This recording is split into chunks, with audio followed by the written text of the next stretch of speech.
Every weekday morning, Skip Bayless and Shannon Sharp go head-to-head on the day's hottest sports topics. Undisputed with Skip and Shannon.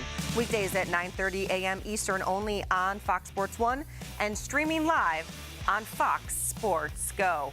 Welcome back to Drennan Live here on Sportstime Ohio. It's that time, our weekly fantasy football segment with our expert from FoxSports.com, Ryan Fowler. You can follow him at Fox Sports Fowler. And didn't get to talk to you last week because of some Indians playoff baseball, but happy to have you back this week. And I know we have a lot to talk about when it comes to the fantasy football season. First off, is it time to panic yet or no? Well, it's funny you bring that up, Ashley, because I was doing a radio interview this morning and somebody said, if you had to give a Hollywood movie title to your season thus far, what would it be? And my answer was, are we there yet? Because it just seems like we're grinding along. And I don't know if any, outside of like guys like Ezekiel Elliott and Antonio Brown week to week, I don't know if anybody has really reached that plateau or that pinnacle yet. I still think we're kind of figuring things out, and we're 5 weeks into the season. So I don't know so much about panic time. I think there's a lot of teams out there, 3-2, 2-3 on the cusp, one way or the other. Outside of those teams that just got depleted with injuries, and we lost another guy today in Eric Decker for the season. 3-2, 2-3, I wouldn't panic quite yet. All right, so how about first, and we have a lot of fan questions for you as well, but maybe some standouts from last week and now some top waiver wire pickups as we go forward. Sure, yeah. I mean, I have to really applaud what Brian Hoyer's been able to do since replacing Jay Cutler, who was out with a thumb injury. You know, Hoyer's completed better than 70% of his passes over the last 2 games. And yeah, he played the Colts. Yes, he played the Lions, but he's really making it work with Zach Miller, Jordan Howard in the backfield. Cameron Meredith came out of nowhere last week. So I really think Brian Hoyer is one of those guys that really needs to be applauded. What, again, not somebody that anybody was looking at during draft season because Jay Cutler was the guy, but Brian Hoyer's a guy that Cleveland knows, obviously. There was a lot of talk after he was kind of shuffled out. There's been so much realignment at coaching, front office, quarterback. And they wondered what would happen if Hoyer really got a true look. And who knows? A lot of moving pieces there in Cleveland as far as receivers and backfield options go. But now he's in Chicago. He's getting a good look. And we'll see. He's got Jacksonville this coming week. Jacksonville's an improved defense, not great. But you look at the Chicago Bears schedule, and I really think if you want to try and get out on the waiver wire and get creative, maybe you are panicking, maybe you're 1-4, look at the Bears schedule. It's really soft, and I think there's some opportunity there for fantasy owners to take advantage of Brian Hoyer and company. So you mentioned another injury and a big one, Eric Decker going to the IR. What impact is that having on lineups, and what do they do, to get over that hump now that happened? Well, the one thing about Eric Decker that was so great was consistency. And one thing fantasy owners love is consistency because they don't want to have to overthink things week to week. And that's really all we've done since week 2 when there were all those injuries. And, you look at the waiver wire. Sammy Coates is the big name, the wide receiver for the Pittsburgh Steelers. He's going to be the most added this week. It looks like. I mentioned Cameron Meredith. Meredith had 12 targets last week, and he's not a brand name right now, but 12 targets, hard to ignore. And then you kind of spin around. Eric Decker, maybe his receiving totals as far as yardage and receptions weren't through the roof each week. You were looking more for just the touchdown consistencies. In fact, before he got injured, he scored a touchdown in 6 consecutive games dating back to last year. So that's what you're kind of looking for. And I think right now your best bet is Sammy Coates. If he's not there, I would take a long look at Meredith, and I'd also look at, it kind of sounds weird, Jeremy Curley of the 49ers. He's had a nice 2-week stretch, a lot of targets, a lot of receptions, and you have to assume with the 49ers defense, they'll be playing from behind. So the last time we talked, it was a lot about running back by committee, and we know that has to continue on when injuries continue to pile up. So is there any running backs that maybe should be a big pickup this week or someone to stay away from? What's the teams that are going to continue that running back by committee, and has it been useful? Well, useful, yes and no. I'll highlight a few things. When you look up in Detroit, they just signed Justin Forsett, who was cut by the Ravens for the 2nd time in a month. We'll see how that works out. They're getting Dwayne Washington back. They're still using Theo Riddick a bunch in the passing game, but that Forsett situation's interesting. I'm not going to go crazy on the waiver wire. I'm not going to burn a number 1 pick to try and get Justin Forsett on a hunch. The guy that I would look at is Bilal Powell of the New York Jets. Matt Forte the first 2 weeks averaged 25 fantasy points per game in PPR leagues. 25. Since then, Bilal Powell has actually outscored him in the next 3 games, getting between 10 and 12 fantasy points per game in PPR leagues. Powell's somebody that's out there, and a lot of people thought this was going to happen during draft season, and Powell actually was getting picked up in the 10th and 11th rounds. It just took 3 weeks to really kick in. And then the running back by committee that's probably going to be the most interesting to watch is Oakland over the next few weeks. Latavius Murray is dealing with turf toe. He missed week 5. That opened the door for DeAndre Washington and Jalen Richard. I like Richard. He had 66 yards receiving in week 5, and somebody I think in deeper leagues you're going to take a look at. And then I don't think we have enough time, Ashley, to go all over all the committees, but those are some to be highlighted.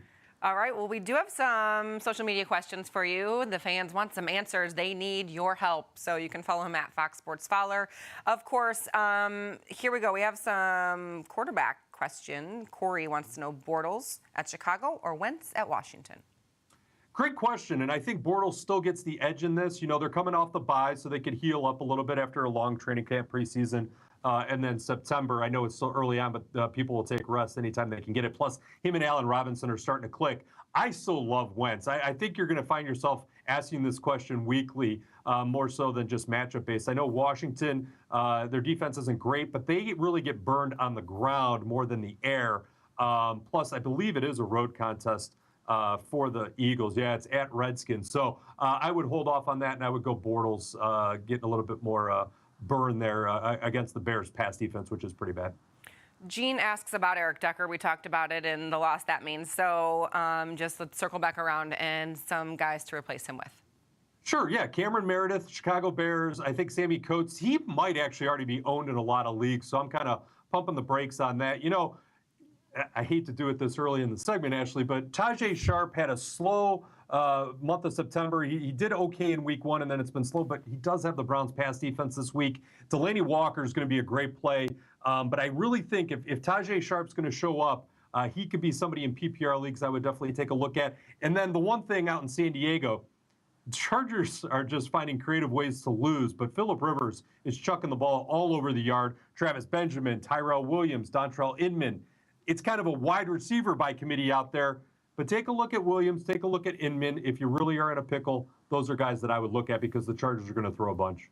Brian's looking for some news on Dez Bryant, and then he has a second part once we answer that one.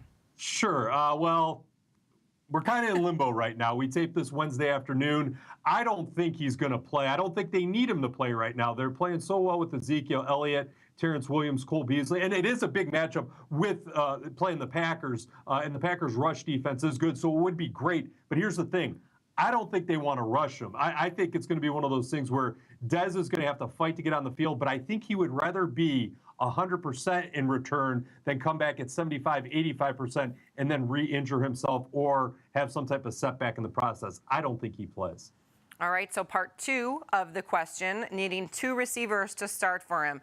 Dez, Sterling Shepard, Adam Humphries, or Golden Tate then, so. Yikes. Well, Shepard will start against Baltimore, and then that's tough because Golden Tate, he's just behind Marvin Jones now, and Humphries, he's had some moments, but actually, you know what? Adam Humphries is on a bye, so that made it really easy. Now that I think about it, Adam Humphries is on a bye with the Buccaneers, so you got Tate and you got Sterling Shepard. Thanks for making that easy, Ashley. Of course, I would love to make all these questions. You know, you're right. I was just keeping you on your toes there. How about that? So Dan wants to know about Kaepernick. So is he worth a pickup, and how will that affect the 49ers offense then? You know what? I'm very interested to see how this works out because, Gabbard tried his best. And we mentioned Curley at the beginning of this segment. Curley was playing well. So we'll see if that impacts Curley's fantasy value moving forward because, again, Kaepernick comes back and then he gets a really tough test.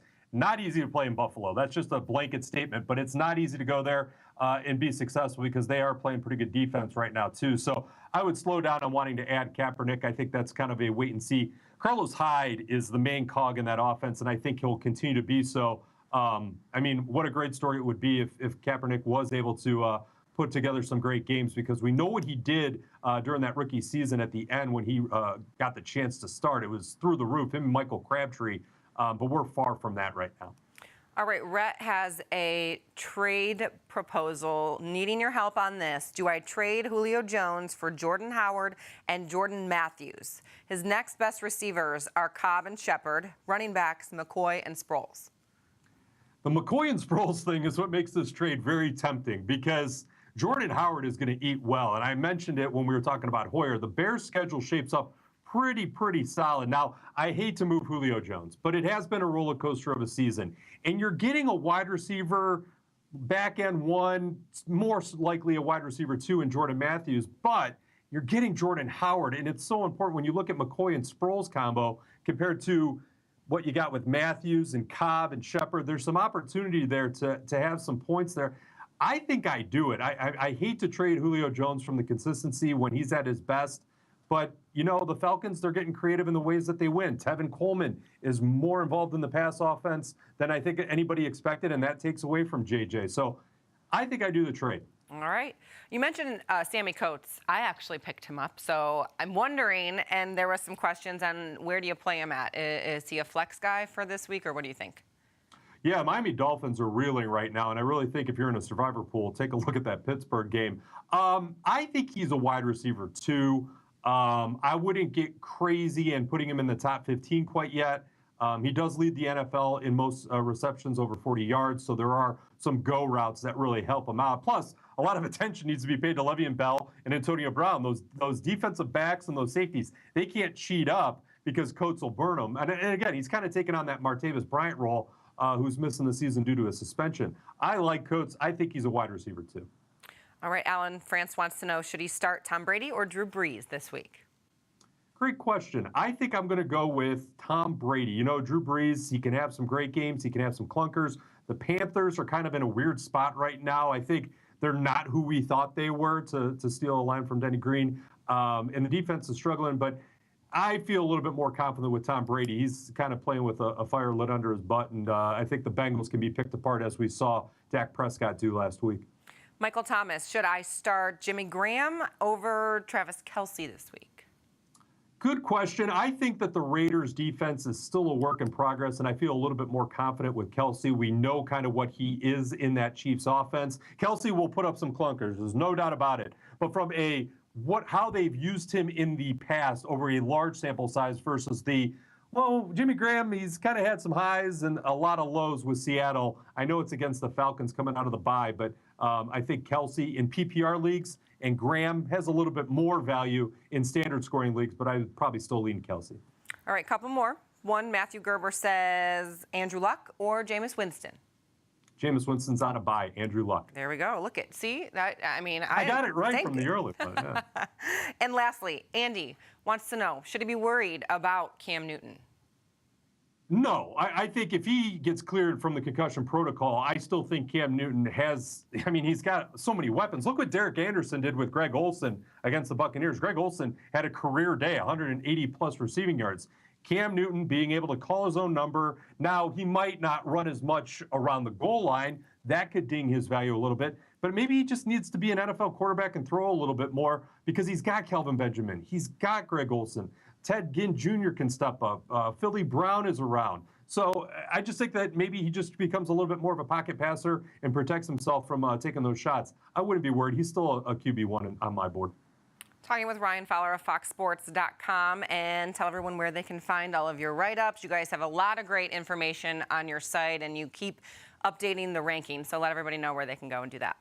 Yeah, you can check out our rankings for Week 6 based on matchup at FoxSports.com/fantasy. We have chats 4 days a week, Monday, Tuesday, Thursday, and then Sunday morning for 3 hours from 10 a.m. until 1 p.m. on those early kickoffs, and then on Twitter at FoxSportsFowler. Of course, bother him on Twitter for all the moves. Thank you so much for joining us. Great stuff. I hope that the Sammy Coates play, I'm going to, blame it on you if it goes bad, just so you know, okay? I always tell people on Twitter, it's not your fault. Just blame me. It's Ryan's fault. Okay, thank you. Thanks so much for joining us, Ryan. Got it. Coming up next here on Drennan Live, Cam Atkinson of the Columbus Blue Jackets will be joining Bruce. So stick around here on Sportstime Ohio.